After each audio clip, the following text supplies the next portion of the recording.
Hello friends, Adarsh Vidya मंदिर द्वारा संचालित ऑनलाइन कक्षाओं में सभी भैया बहनों और अभिभावकों का स्वागत है। तो कल हमने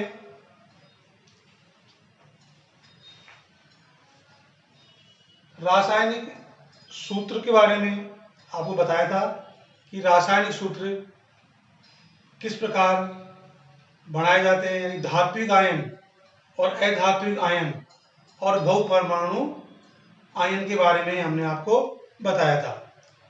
तो आज एक कालांश में कक्षा 9 विषय विज्ञान पाठ 3 का 9वां वीडियो यानी पार्ट 9 दिनांक 1/9/2020।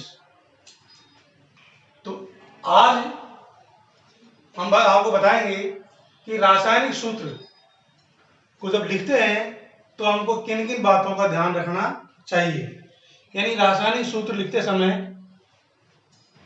क्या क्या नियम हैं, उन नियमों के बारे में आपको बताएंगे। यानी किस प्रकार हम रासायनिक सूत्र लिखते हैं, किसी यौगिक का रासायनिक सूत्र किस प्रकार लिखा जाता है। तो सबसे पहले देखिए, पहला नियम है आयन की संयोजकता अथवा आवेश संतुलित होना चाहिए। इसका मतलब क्या हुआ कि सोडियम आयन है या पोटेशियम आयन है, कैल्शियम आयन है, तो यानी कोई सा भी धात्विक अथवा अधात्विक आयन है तो उसमें क्या होना चाहिए, उसकी संयोजकता अथवा आवेश संतुलित होना चाहिए। ठीक है। नंबर 2, जब एक यौगिक किसी धातु एवं अधातु से संयोग से निर्मित होता है तो धातु के नाम अथवा उसके प्रतीक को रासायनिक सूत्र से पहले लिखते हैं। जैसे कैल्शियम ऑक्साइड, इसमें एक तो धात्विक आयन कैल्शियम है और अधात्विक आयन क्या है, ऑक्साइड। क्या है, ऑक्साइड है। धात्विक आयन क्या है, ऑक्साइड है। तो पहले धात्विक आयन को और बाद में अधात्विक आयन को लिखा जाता है, जैसे CaO। इसी प्रकार सोडियम क्लोराइड, सोडियम धात्विक आयन है और Cl अधात्विक आयन है, तो इसको पहले धात्विक आयन लिखा जाएगा। ये iron sulphide FeS, iron sulphide, इस तरह। जहां पर ऑक्सीजन, क्लोरीन, सल्फर क्या है, अधातु है। क्या है, अधातु तत्व हैं। उन्हें हम दाईं तरफ लिखते हैं, जैसे लिख रखा है OCl S, ये सब क्या है, अधातु हैं। उन्हें हम दाईं तरफ लिखते हैं, जबकि कैल्शियम, सोडियम, आयरन ये धातु हैं, उन्हें हम बाईं तरफ लिखते हैं। तो इसका मतलब यह हुआ कि धातुओं को हमेशा जब हम रासायनिक सूत्र लिखते हैं तो धातुओं को हमेशा बाईं तरफ और अधातुओं को दाईं तरफ लिखा जाता है। ठीक है। नंबर 3, बहुपरमाणु आयनों द्वारा निर्मित यौगिकों में आयनों की संख्या दर्शाने के लिए आयन को कोष्टक में लिखकर आयनों की संख्या को कोष्टक के बाहर लिखते हैं। जैसे बताएंगे आपको, जैसे कि बहुपरमाणु आयन के सूत्र बनाएंगे अपन तो आपको बताएंगे, समझ में आए। जैसे ये सोडियम नाइट्रेट है तो इसमें क्या है, सोडियम धातु, तो इसका प्रतीक लिख दिया Na। इसमें आयन कितना है, 1 इकाई धनावेश होता है। और नाइट्रेट है, ये बहुपरमाणु है, क्या है, NO3, इस तरह लिखेंगे और ये माइनस आ जाएगा। बहुपरमाणु आयन क्यों हुआ, क्योंकि इसमें नाइट्रोजन और ऑक्सीजन 2 परमाणुओं से बना है, इसलिए क्या हो गया, बहुपरमाणु आयन होगा। तो अब इसमें देखिए सूत्र बनाएंगे, इसकी संयोजकता इसके साथ आ जाएगी, इसकी संयोजकता इसके साथ आ जाएगी। ये NaNO3।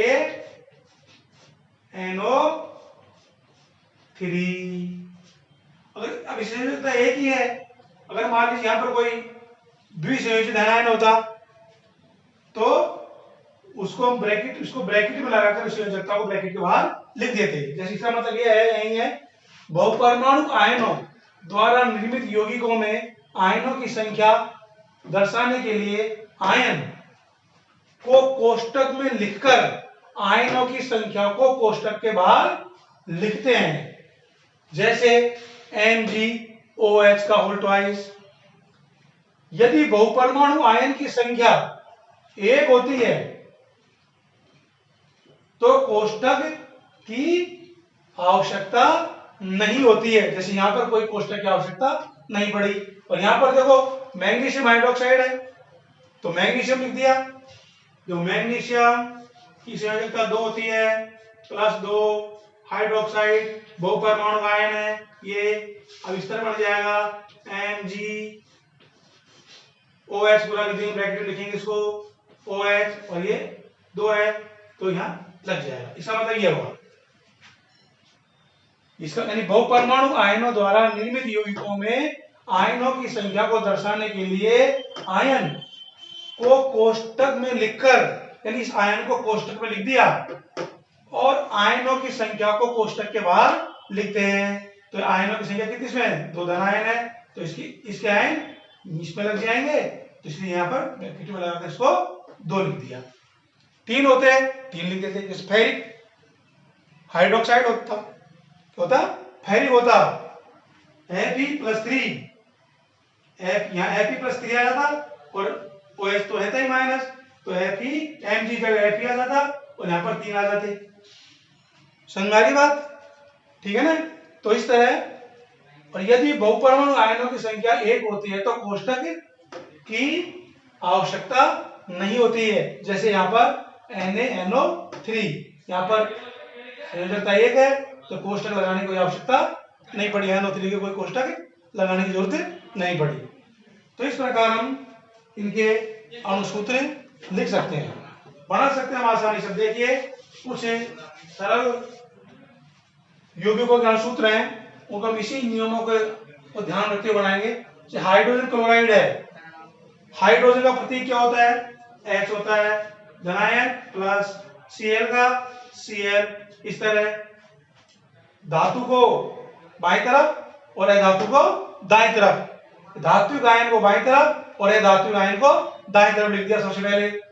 ठीक है फिर इनमें संयोजकता लगा दी बनने। इसी संयोजकता भी एक है संयोजकता भी एक है तो इसको क्रॉस कर देंगे यूं यानी इसकी संयोजकता ऋणायन संयोजकता यहाँ आ जाएगी और इसकी संयोजकता ऋणायन चली जाएगी तो क्या बन जाएगा HCl बन जाएगा। तो इसलिए हाइड्रोजन क्लोराइड का सूत्र क्या हो गया HCl हो गया। अब हाइड्रोजन सल्फाइड है देखिए दूसरा hydrogen sulphide hydrogen H plus sulphide S-2। ठीक है तो इसमें 2 संयोजकता इसकी है तो यहां लग जाएगी तो क्या बन जाएगा H2S। क्या बन जाएगा इसका H2S hydrogen sulphide.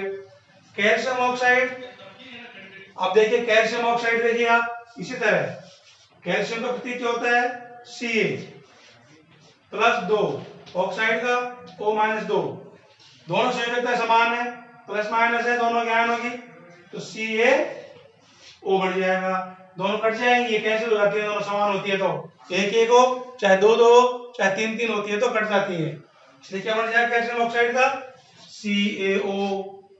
Aluminium oxide का देखिए यहाँ पर ऑक्साइड में ये रहेंगी अब यही तो बदलेगा ये हमारा एल्यूमिनियम Al+3 इसमें 2। अब इसको देखिए अब इसमें देखिए एल्यूमिनियम ऑक्साइड